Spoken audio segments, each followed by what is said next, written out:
Pomfret মাছের অনেকেই তো সর্ষে পোস্তর ঝাল খেয়েছেন। চলুন এবার পেঁয়াজ টমেটো দিয়ে একবার ঝাল বানিয়ে নিই, খেতে কিন্তু দারুণ। নমস্কার, আমি মহুয়া।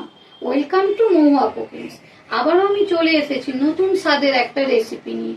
চলুন বন্ধুরা, রেসিপিটা এবার শুরু করা যাক। পমফ্রেট মাছের ঝাল বানানোর জন্য এখানে আমি 400 গ্রাম পমফ্রেট নিয়েছি। খুব ভালোভাবে ধুয়ে পরিষ্কার করে নিয়ে এবার আমি ম্যারিনেট করে নেব। ওর মধ্যে দিয়ে দেব হলুদ গুঁড়ো, লঙ্কা গুঁড়ো আর স্বাদ মতো নুন দিয়ে খুব ভালোভাবে মাছটাকে ম্যারিনেট করতে হবে। তবে ম্যারিনেট করার আগে আমাদেরকে মাছের জলটা খুব ভালোভাবে ঝারিয়ে নিতে হবে, না হলে কিন্তু মাছটা ভালো ম্যারিনেট হবে না। মাছটা আমার ম্যারিনেট হয়ে গেছে। এবার ঝাল বানানোর জন্য পেঁয়াজ কুচি, কাঁচা লঙ্কা কুচি, টমেটো বাটা আর ধনে পাতা। এর মধ্যে আমি গুঁড়ো মশলা নিয়েছি, ধনে গুঁড়ো, জিরে গুঁড়ো, গোলমরিচ গুঁড়ো আর হলুদ, কাশ্মীরি লঙ্কার গুঁড়ো, লঙ্কা গুঁড়ো আর স্বাদ মতো নুন। আর নিয়েছি গোটা গরম মশলা, শুকনো লঙ্কা আর গোটা জিরে। এবার মাছটা ভেজে নেওয়ার পালা।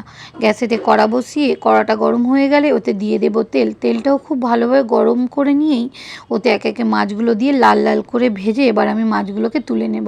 এরকম করে লাল লাল করে ভাজলে মাছের ঝাল খেতে কিন্তু দারুণ হয়।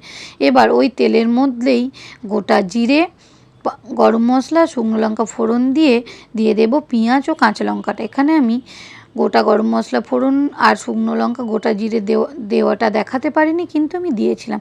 পেঁয়াজটা আমার খুব ভালোভাবে ভাজা হয়ে গেছে। ওর মধ্যে দিয়ে দেব টমেটোর পেস্ট। এবার টমেটোটাকে খুব ভালোভাবে নাড়াচাড়া করে টমেটো কাঁচা গন্ধটা চলে গেলে ওর মধ্যে দিয়ে দেব 1 চামচের মতো আদা রসুন বাটা। এবার আদা রসুন বাটাটাকেও খুব ভালোভাবে নাড়াচাড়া করে কষিয়ে নিতে হবে।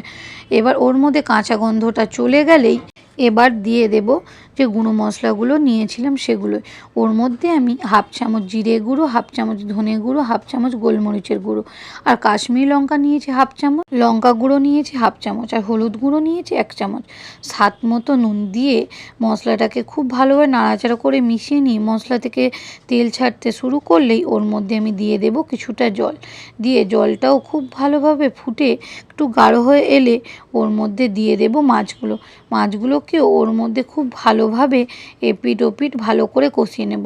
এখানে দেখলাম আমার আরেকটু জলের প্রয়োজন, তাই আমি এখানে আরেকটু জল অ্যাড করেছি, সেটা আপনাদেরকে দেখানো হয়নি। এবার আমার ঝোলটা খুব ভালোভাবে ফুটতে শুরু করেছে। ওর মধ্যে আমি দিয়ে দেব ধনেপাতা কুচি আর সবশেষে নামানোর আগে দেব গরম মশলা গুঁড়ো। এই গরম মশলা গুঁড়ো দিলে মাছের ঝালের টেস্টটা কিন্তু দ্বিগুণ হয়ে যায়। দেখুন বন্ধুরা কেমন ভালো হচ্ছে। খাবেন, সুস্থ থাকবেন। দেখা হচ্ছে কিন্তু নেক্সট ভিডিওতে। বাই বন্ধুরা।